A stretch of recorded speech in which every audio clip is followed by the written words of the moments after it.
Merhaba, neden Aksaray? Bugün Aksaray'da gastronomi ve yöresel ürünler sergisindeyiz.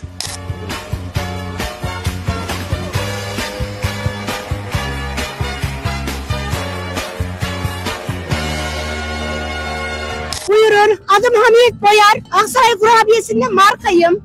İçli köftemiz var, pişilerimiz var, biberli ekmeklerimiz var, lahana sarmamız var, çiğ köftemiz var, içli köftemiz var, sigara böreğimiz var, Hatay usulü biberli ekmeklerimiz var. Anlayacağınız yok bizde. Valiliğimizin ve belediyemizin düzenlemiş olduğu gastronomi fuarındayız. Özellikle hanımlara çok teşekkür ediyorum. Hepsi birbirinden güzel ve lezzetli yemek çeşitleri, tatlı çeşitleri, Aksaray'ın yerel gıdaları bulunuyor.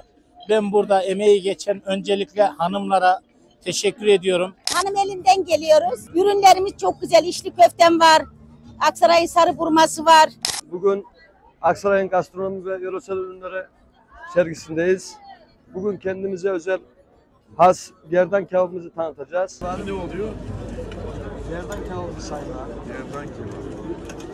Kendi yöremize has. Coğrafi işaret çalışması devam ediyor. Bu gerdan kebabı. Bunun coğrafi işaretini alacağız. Ay maşallah ya. Şuna bak